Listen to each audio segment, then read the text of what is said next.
So welcome all. This is, I'm not going to spend much time introducing GenWise because some of you already know us, but I'll just take a couple of minutes. So, I'm Vishnu, I'm one of the co-founders of GenWise. And with me today we have Radha Gopalan as well as Soumya. All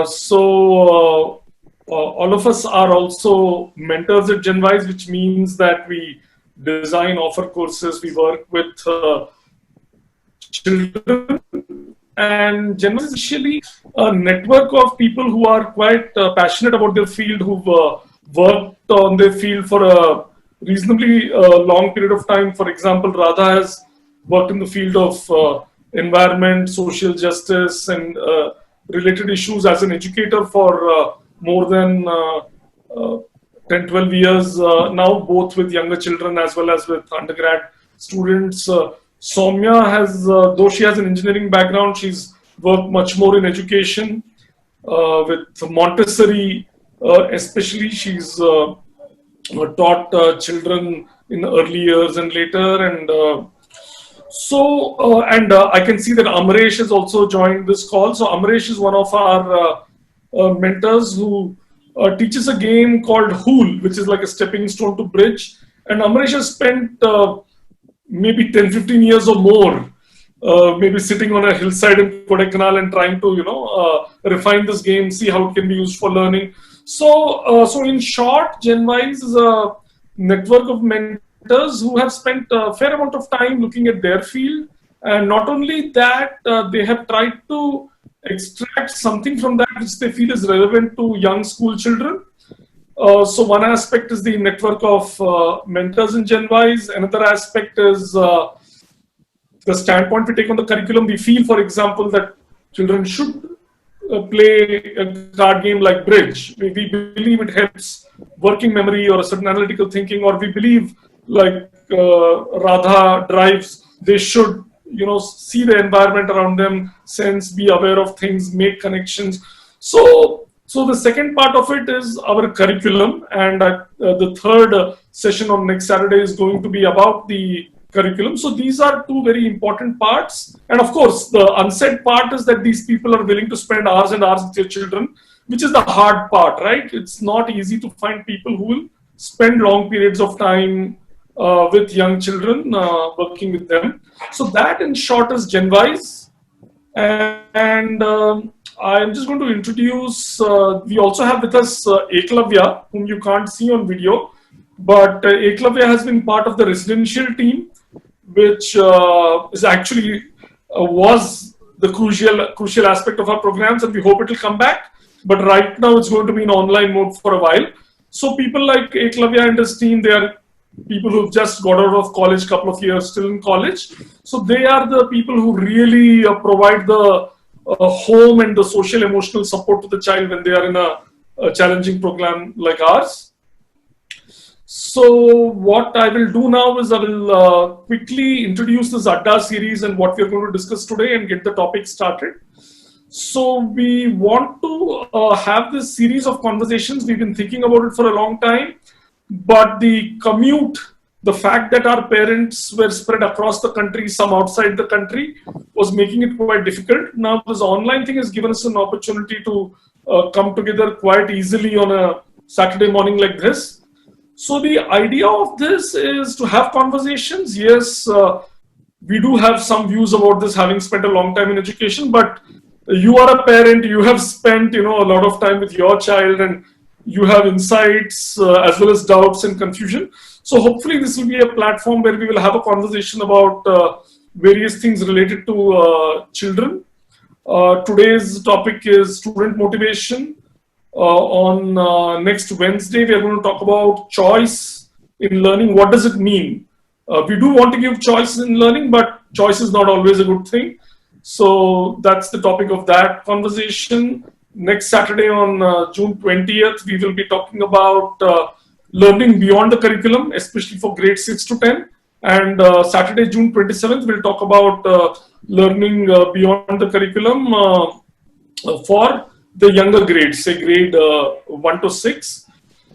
So today's topic is going to be about student motivation. How does it happen, and why does it disappear, and what can we do to rekindle it if it is disappearing? So I'm going to start by talking about sharing an anecdote, something I read a few years ago. And from that, we will get into the conversation, get Soumya and Radha to talk about this. In case things stretch and you need to leave, you need to, connect with us later. I'm just sharing my email ID on chat, and you can just write to me. Yeah, I've done that now, so we'll get back. There is this book called Free at Last, which is about the Sudbury Valley School in Massachusetts. So this school is a sort of an alternative school, and was started in sometime in the 60s. So the founder of the school, Daniel Greenberg, talks about this experience he had with this bunch of 9 to 12-year-olds. So in this school, it's a very free environment. All of us may not subscribe to such a philosophy, but out here there are no formal classes. So if a group of children want to learn something, they have to come to a teacher and say, now I want to learn carpentry or computer science or math or biology or whatever it is that they want to learn. So it so happened that this group of 9 to 12-year-olds came to Daniel Greenberg and they said that, hey Daniel, we want to learn arithmetic, or they were not even sure how to pronounce it at that, some of the younger ones.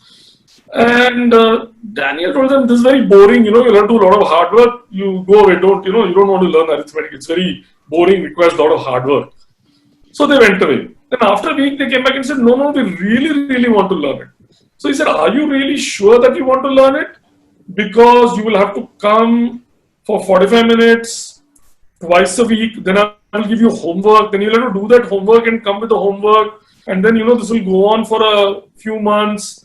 So are you really sure? They said, yeah, we are willing to do all of that. So then the classes started, and over a few weeks, maybe, 10 or 12 weeks, I think, they had about 20 contact hours, only 20 contact hours. Rest of it was homework. And at the end of this period, which was less than 3 to 4 months, they were quite thorough in all of elementary school arithmetic: addition, subtraction, multiplication, division, fractions, decimals, ratio, proportion, percentages, square roots. So he was shocked, because this is the curriculum for 5 or 6 years, right? Children grade 6 often do these kinds of things. So he wrote to a friend of his who was one of the superintendents of the Massachusetts state, and he was a math educator. And he said, is there something wrong here? Are these children gifted? What has happened? What should take 5-6 years has happened in 3-4 months. So the response he got from the superintendent was that 20 hours about seems right, because most of the time gets lost in trying to shove this down the throats of children who don't want to learn this. So they are not ready to necessarily learn it at a particular stage, but we are saying, no, you have to sit, you must do this, you must finish this, then you go to the next class. So, and after this, several batches happened, and every batch took roughly about 20 hours. So they were taught this only when they wanted it or they were ready for it. So on this note, so I wanted to just share this to highlight how stark a difference motivation can make. So when you want to do something, the sort of dynamics completely change. So on this note, I want to invite both Radha and Soumya, who've been very thoughtful teachers in their different environments, to talk a bit about what is motivation really, how do they look at it, and what does it look like when it is present. And after we've talked about that, we could look at other aspects like why does it disappear and so on. But for people on this call, we would like to get onto a common page as to what it's about. Yeah. Go ahead, Radha. All right. So actually, that was a great story, Vishnu. just to jump off of off that really sort of lovely story. I think the first thing is really, what is this motivation? We use it a lot actually in education, right? I mean, all of us have talked about, what drives or what motivates somebody to do something, and how do you motivate children to learn, right? So, what is this motivation? That's always been sort of a question that's been at the back of my head. And how do you know when you see it, and what does it really mean? That's the first thing. And the second thing is that, of course, motivation, there are different things that motivate different people. So first, when we talk about motivation, the way I see it is this deep desire to pursue something sort of doggedly and single-mindedly. Okay, you don't need somebody to push you. You don't need somebody to sort of tell you that you have to do this, in a sense, right? And you just want to pursue this thing, right? Whatever it is. It could be cycling, it could be math, it could be swimming, it could be anything, right? I mean, it could be music, art, whatever. But it is this need to pursue something. And there is a very deep felt need. And in my experience, I've sort of seen it across ages. We've had these conversations before, Soumya, Vishnu, and all of us, that, you sometimes see these kids who want to do something and there is nothing that can prevent them from doing it. Nothing will stop them from doing it. So, in that sense, that's how, and I'm sure all of you as parents have seen this, your child wanting to do something, and you might sort of say, okay, take a break, right? I mean, come and have a meal, or let's watch a movie or something. The child does not want to. So what is this thing that drives the child to do that? And why is it that often as parents or as adults or as teachers, we want the child to be motivated to learn in a certain space, to learn a certain thing because it's good for the child or because it will help the child? Why is it that this motivation does not seem to be uniform in everything? I think at this point, Soumya, it'd be great if, you sort of shared your thoughts about this. Yeah. So I was just thinking that, it's much easier for us adults to see motivation with very little children, with really little children. So like we were talking earlier, so you see a 1-year-old trying to stand up and walk. Short of tying that child up with chains, you cannot stop a 1-year-old from walking. Right. The child will push. The child will push to stand, hold something and stand. And the minute that is mastered, the child will try to stand without holding something. And the minute that is mastered, the child is going to try to walk. And the minute that is mastered, the child is trying to run. And they're not even waiting for mastery. In that sense, although I'm saying mastered, the minute they feel, okay, the challenge doesn't lie there, they push it. And then they run, and then they hop, and then they go on. So that motivation is something within that's driving them, irrespective of what you say or what you do. And in fact, we can even say more. Even if you're trying very hard to stop it, it still spills over in these biological realms, where one is for standing, walking kind of thing. As they grow, somehow it seems to be more the norm. That that motivation sort of little bit is not so visible. Like for example, I have another anecdote quickly, where this child I know, 13-14-year-old child, who started learning the piano and did not want to. Parents were sort of insistent, and the child sort of in 2 years sort of plodded his way through, and then managed to finish the first level Trinity exam. And then this 14-15-year-old decided that drums is his thing. And for a year, and fortunately he was in a position where he could have access to playing drums regularly, and it was at home and whatever. So he found a teacher, and so through the teacher I heard that this child, for example, after a year of relentless practice on his own, in fact at one point the teacher told me also that I really don't know what to teach this child at this point. So I just sort of treat him like a peer, and we discuss music and drums. And at the end of 1 year, this teacher told me that this child is now at the level of the 8th grade Trinity exam in 1 year, which should have taken 8 years. So no, Radha, so that is... that's very true. Yeah, exactly.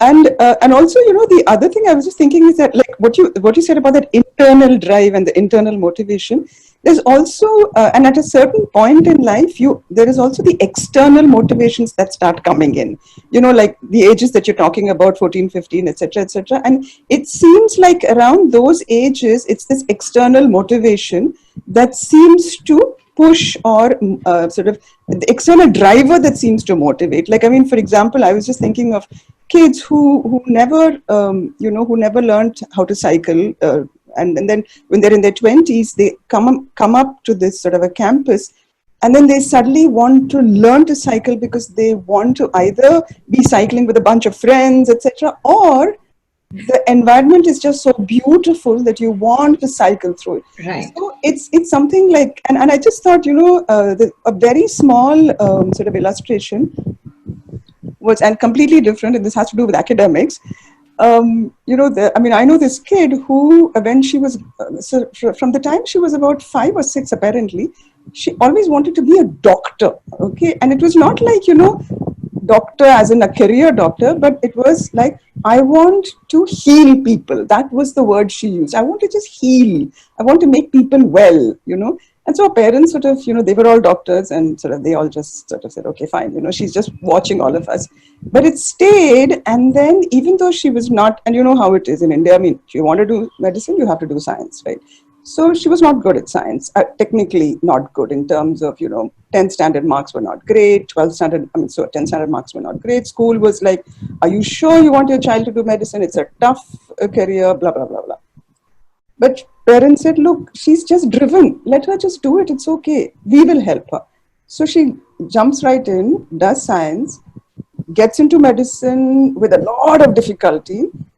And then, and she still pursues it. And then finally, she's now got into a post-graduation on her own, purely through the entrance exam, into CMC Vellore. And we're all like, I mean, this is just so wonderful to see a child so motivated. One doesn't know what that deep motivation is, but the child does not, even now, she does not want to be part of a regular medical career, but she actually wants to heal, is what, I mean, she still says that.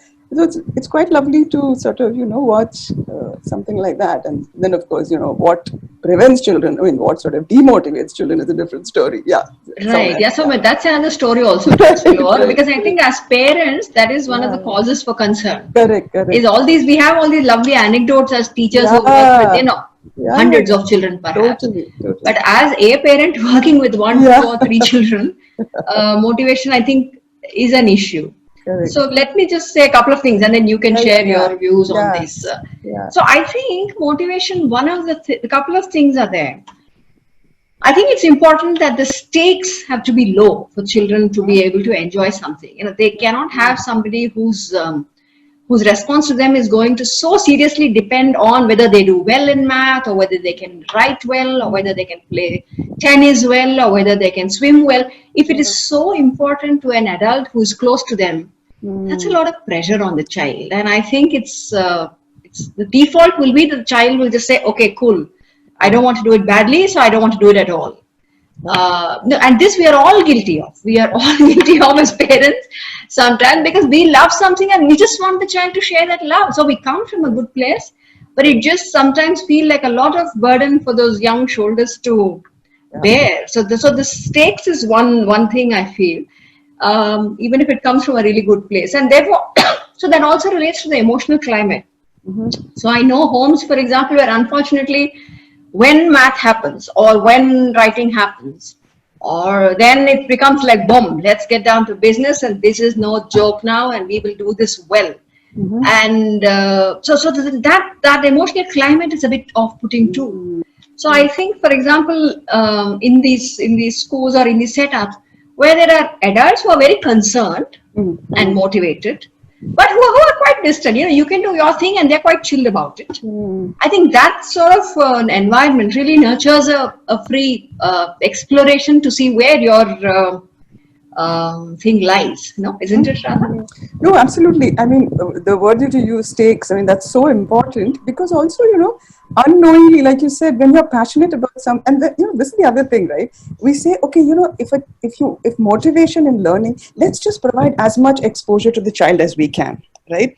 I mean, let's just expose the child to various experiences in life, right? I mean, and as a parent, and particularly those of us who can afford to provide that exposure, whether it's reading or whether it's seeing, going to wildlife sanctuaries or, going to various things, or exposure to music and dance. And, you sort of think, okay, let me provide all this exposure.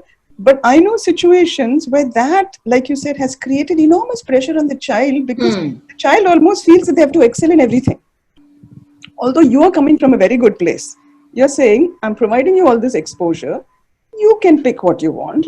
And I'm thinking I'm pretty chilled. I'm just giving you all this exposure. You do, you take what you want. So it's also a question of how do you balance this, this exposure, and also at the same time, be aware and sensitive to what is it that seems to be motivating your child.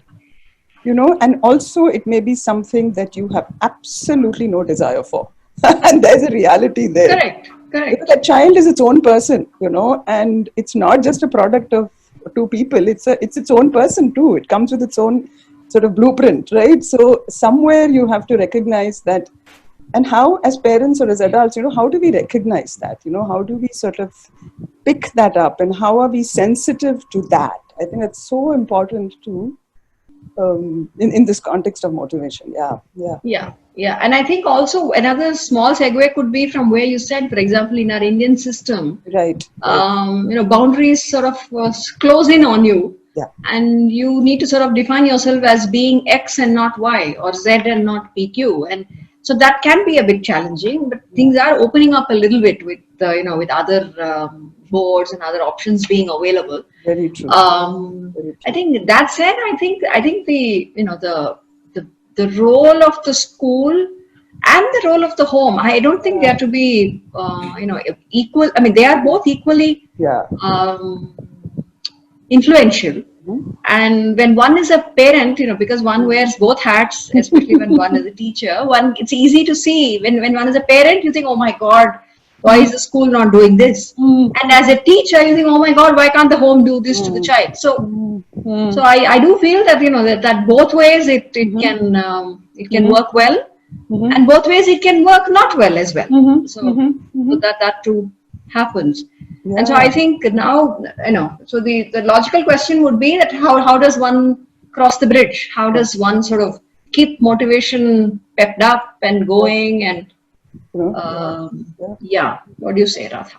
Yeah, I mean, again, I would like to sort of, come back to this thing of what we were saying earlier about as an adult or as a parent, there's some work one has to do to oneself, both as a teacher and as a parent, I think, right?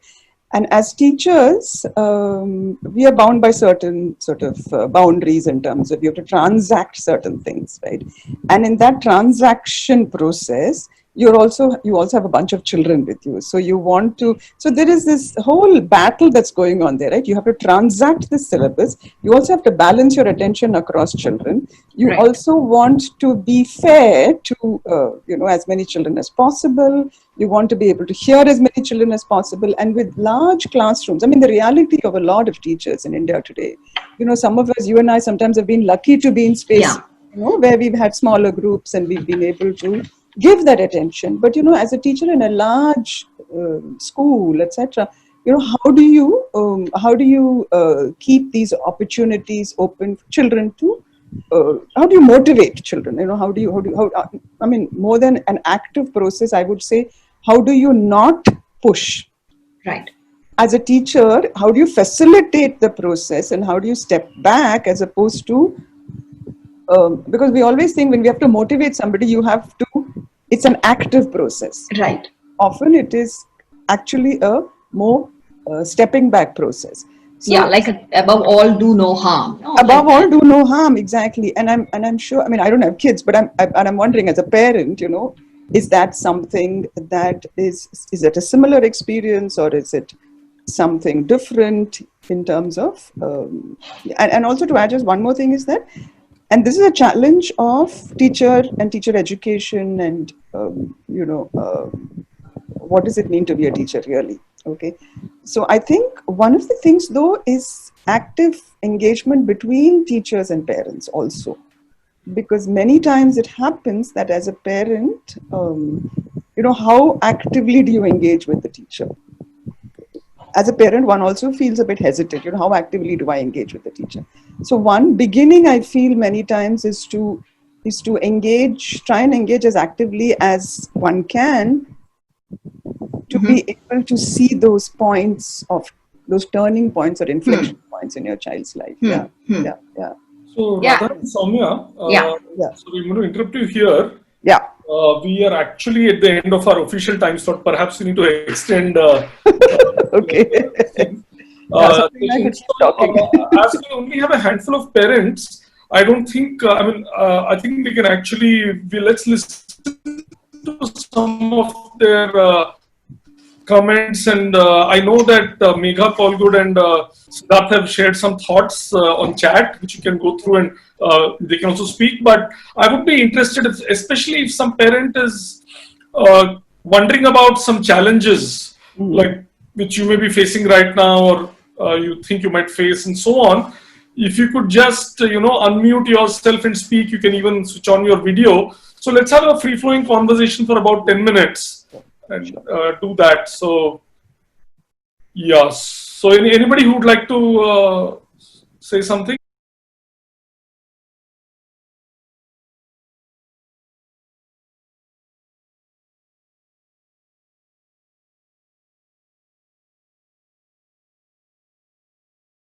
And I've interacted with your 16-year-old, and I know that he's exceptionally bright, right? So that's not the issue. The issue is more the fire in the belly, as you say. So I'm going to say a couple of things and invite some of the others to talk about this.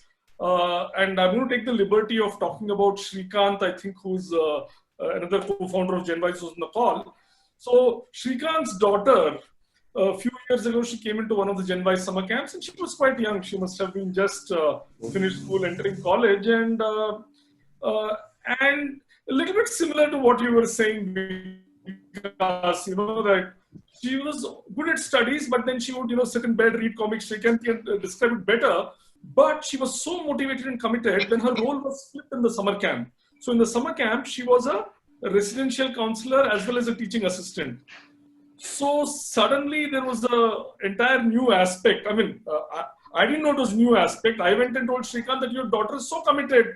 She gets up, early. She goes and works with so there was a child from a government school whose English was not so good. So she was going half an hour early into class and teaching the child. But apparently, so Shrikant, do you want to say something about this roles getting flipped? What happens?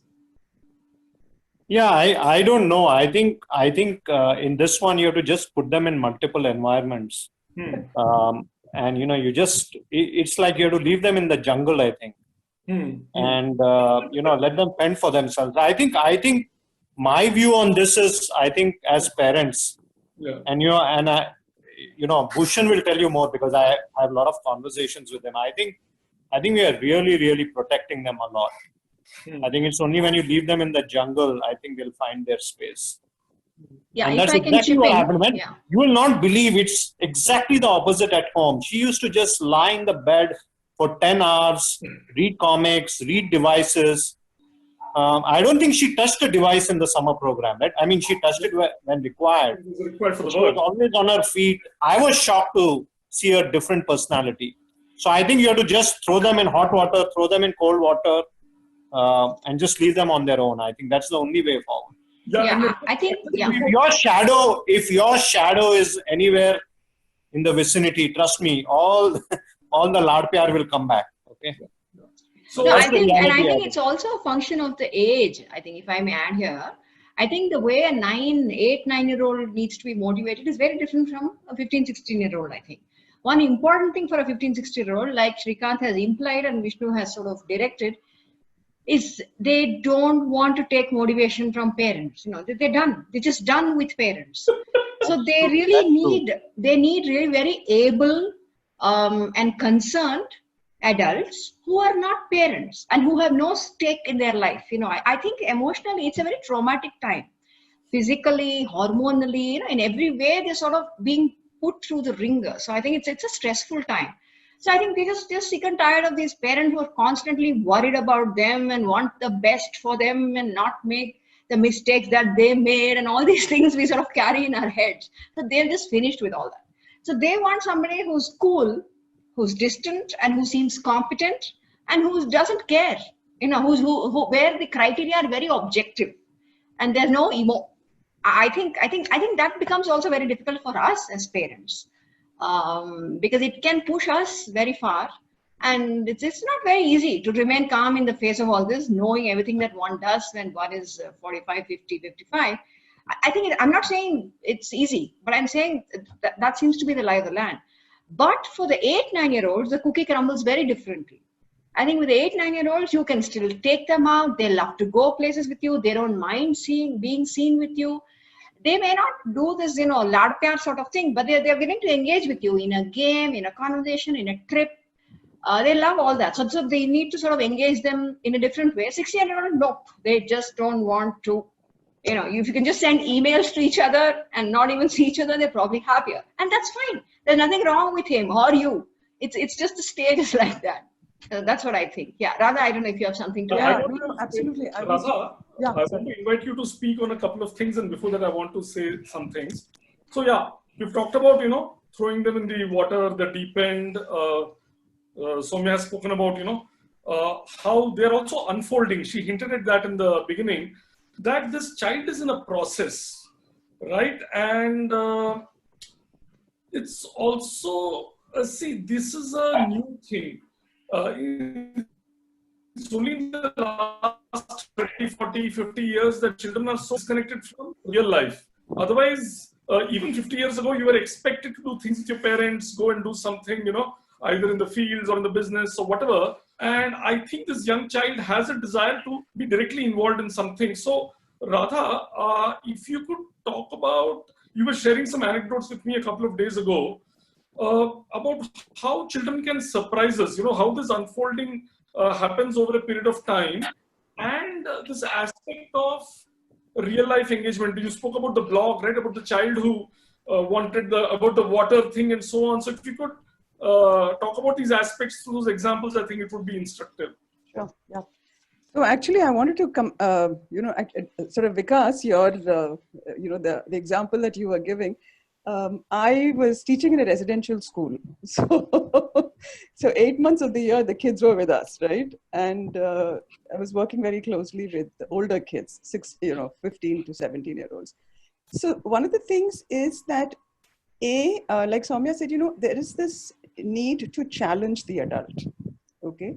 So, and if it's a parent, the parent gets challenged much more than a teacher does, because the relationship, just the relationship between the parent and the child, they're at that age. I mean, there are definitely neurological and brain development situations happening there. So there is definitely a change in the child, which we as adults and particularly as parents, there is a need to protect the child and to sort of give the child the best that the child can get, right?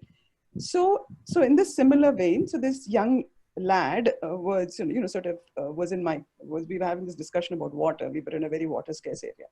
And so he just said to me, he said, all this is fine. You're talking about conservation, environment, water scarcity, blah, blah, blah.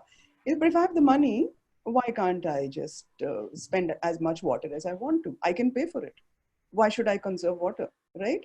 And so it was like, and also the physical, the body language is also one of challenge.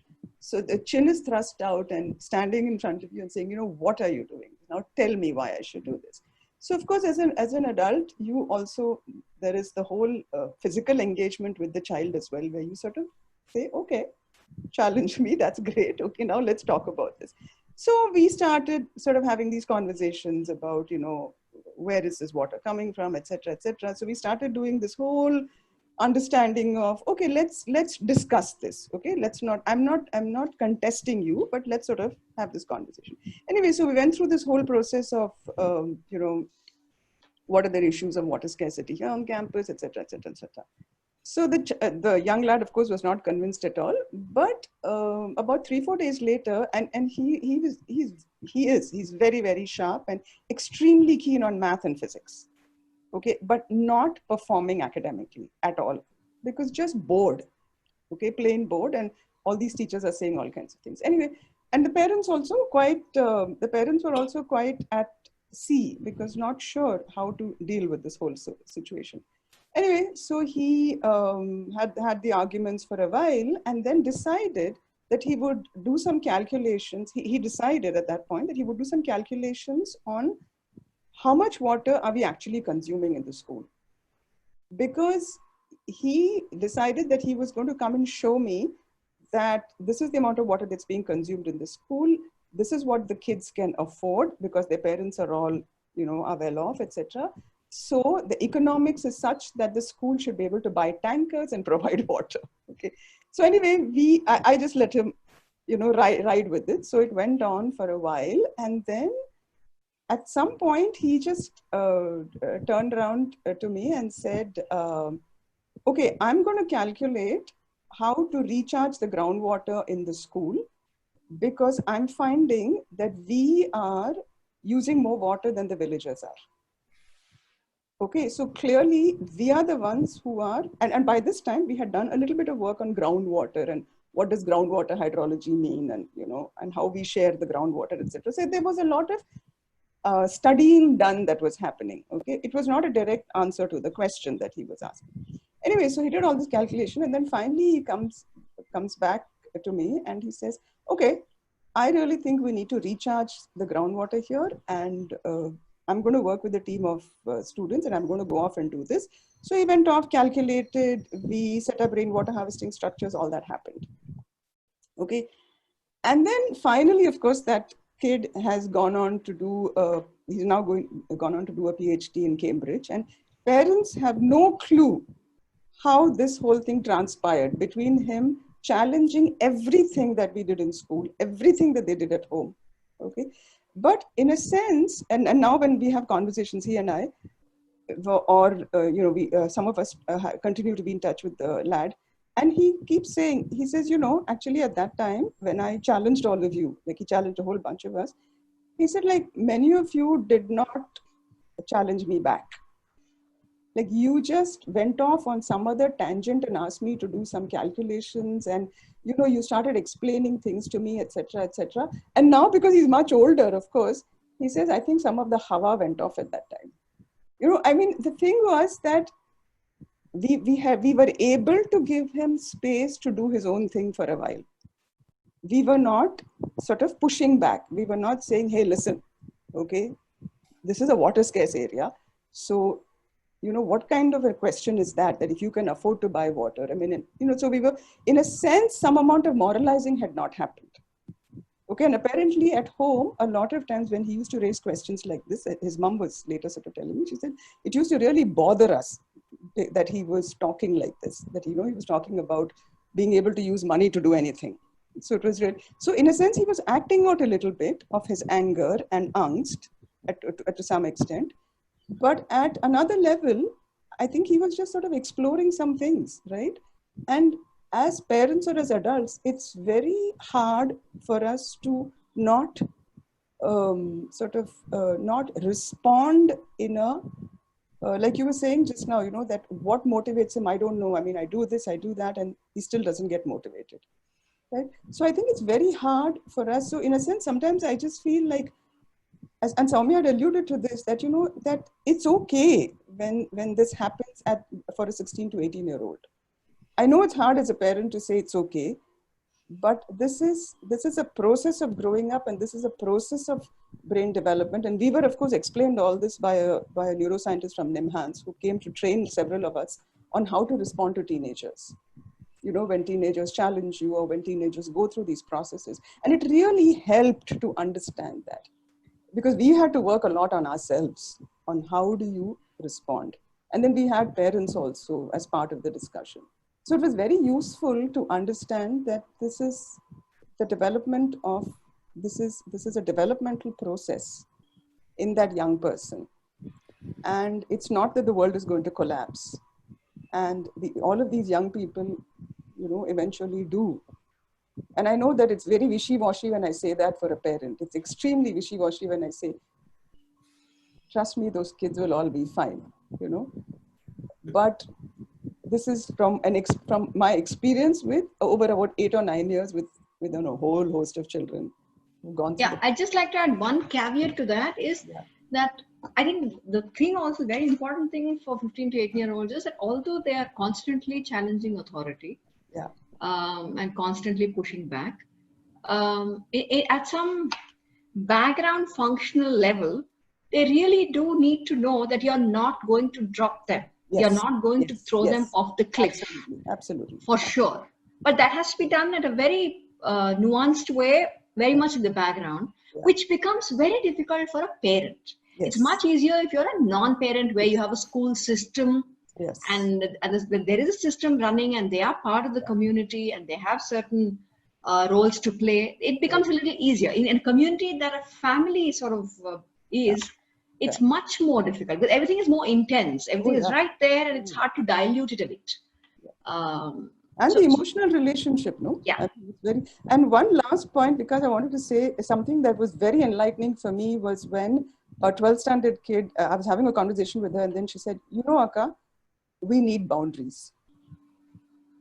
She said this to me and I was like, okay, she said, we ask for freedom, but we need boundaries. And so, very interesting. Yeah, that was like, for me, it was an eye-opener coming from, because she was one of the most rebellious kids who I have, sort of been with. Lovely child, very, very rebellious. But she said in the end, when we were having a conversation. So I don't know if that, Oh, that does help. Thank you, I think. No, and also because it speaks to what Soumya was saying just now. It's this safety net, that there is this net. You're not going to drop the child into an abyss. Yeah. Although Srikanth says jungle, he dropped into a GenWise camp. No more jungle than a GenWise summer camp. Correct. And a jungle with a net all around. Sorry, that took. No, understood. No, thank you. I think that gives a good perspective. Not at all. So, is there any other parent who would like to ask something or share something? I know Megha's got an interesting. There's a lot of interesting things in the chat. Sai has talked about how we may not believe that, children learn, and that's why, we are so scared we give a vaccine of education. Share a little bit about myself. I think it might be helpful. So, many of you are in corporate jobs. You're familiar perhaps with this 3-circle thing. What do you want to do in life? One is what you are good at, what you are interested in, or what your passions are. And the third is where you want to make a contribution, right? Correct. And you operate at the intersection of these 3 things ideally. So if you look at myself, so I was fairly bright in studies and I was interested in maths and physics and all of that. So I used to enjoy these things. So on my own, I was, doing all these things.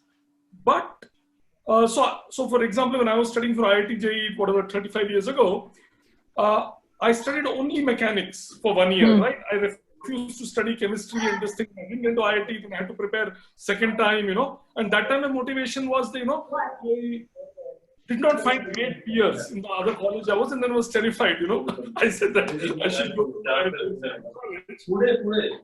And then then in IIT, I was completely useless at studies. I did not do anything.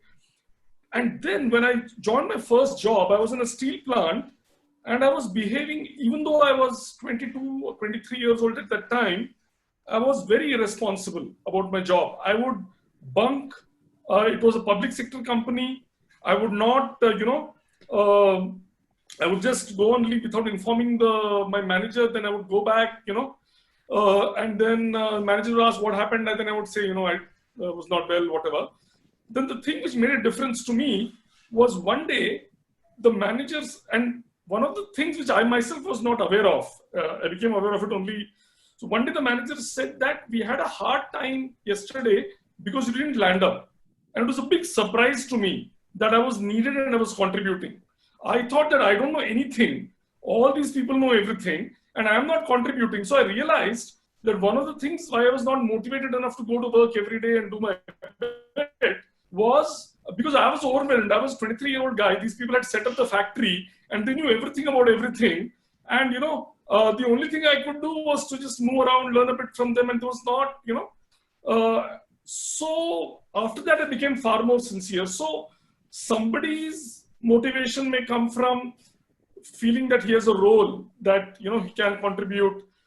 Somebody's motivation may come from interest. Somebody's may come from what he's good at. And at different ages, this matters. So I think one of the things is that perhaps, so when Vikas was asking that question, I was thinking that, now I know that Vikas himself is quite a passionate learner. So, but in the larger society, in school, the conversations and learning are happening only around exams. So that could turn me off, right? So I think at the younger age, it should be about pure learning and those things. Then the dedication. So for example, if you spend hours on the drums, now you are ready to carry that thing into, say, math or something which initially you don't love, you do it. So I think, but the biggest learning I've had from what I've been seeing is that we really don't know, and especially the adolescent child is in an unfolding process. And the adolescent, I think it goes on till 2022. I don't think adolescence is stopping at 17 or 18 or 19 when teenage ends. So I'm going to stop with that. I think we've grossly, underestimated the time it takes. So if there are any burning questions or things, please share that. Otherwise, we will take up some of these things in subsequent conversations. I also want to point out, because we talked about 16-year-olds and so on, that there is a course on parenting teenagers. Some of you, I think, have registered for it, which starts on Monday. And Bhushan is a great person on this. He's an experienced doctor. He's chosen. He had a flourishing practice, but he chose to focus only on children and young adults. So it's 8 to 10 p.m. I think, Monday to Friday. So if some of you want to get into that, and he knows much more than the rest of us in terms of when it goes wrong, what happens, and so on. Yeah. So Soumya, Radha, do you want to share anything, or any of the others on the call? Yeah. No, I think. I think this is sort of the beginning of a conversation. Yeah, so, yeah. so maybe it might be. I mean, if people are interested, then we could probably do a much longer session. Yeah, we can do a follow-on, Vishnu. Now I think got the Yeah, gist of it. We need to do a longer follow-on. Yeah, so Shrikant, we already have something on Wednesday, which is about choice in learning and freedom. And yeah, we can do on a particular topic also, we can do. Yes. Yeah. But I think each of these issues is a Mahabharata. So Exactly.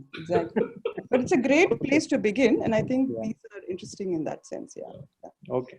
So I just shared the link for Bhushan's class in case somebody wants to check it out. Just there. Yeah, just on chat. Yeah. Okay. Bye. Thanks so much. Thank you. Thank you very Thank much. you, people. Thanks Thank a lot. you. Thanks, guys. Yeah. Thank you. Bye-bye. Bye-bye.